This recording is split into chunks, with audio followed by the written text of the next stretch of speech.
आवाज उठाने चाहे तेरे पर दबाव आने मंड रही है। सबकी समस्या है और एक खट्टे नहीं हो पाते लोग, इसलिए जो पढ़े लिखे लड़के बहुत कम है, इस कारण से हम कोई भी समस्या नहीं निकाल पाते और लगातार दबाव आने की कोशिश वो करते। और જય જોહાર દોસ્તો,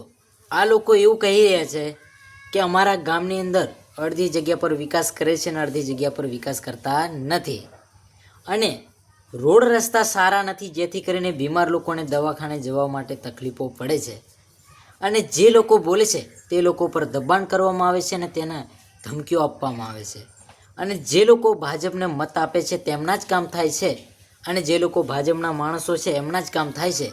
અને એ લોકો કહી પણ રહ્યા છે કે અમારા ત્યાં સ્કૂલ પણ સારી નથી, સ્કૂલ પણ ભાગેલી તૂટેલી છે અને એ સ્કૂલની અંદર વરસાદના દિવસોમાં છોકરા બિચારા ભણવા માટે જાય છે ત્યારે ક્લાસની અંદર બેસે છે ત્યારે ઉપરથી પાણી પડે છે,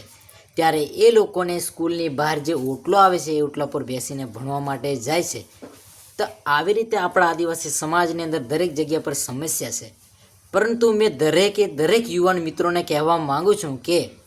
નેતાઓની ઉંમર તમે જોઈ લો, એમની ઉંમર એવી હોય તેમ છતાં એ લોકો કેવું બોલે છે અને આપણે તો યુવાન છે, તો આપણે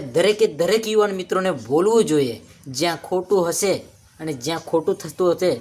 ત્યાં કાયદેસર બોલવા પડશે, બરાબર। અને આપણે જેટલું ડરશું ને એટલું જ એ લોકો આપણને ડરાવશે, એટલે દરેક મિત્રોને કહેવા માગું છું કે તમે કોઈથી પણ ડરતા નહીં। જોહાર।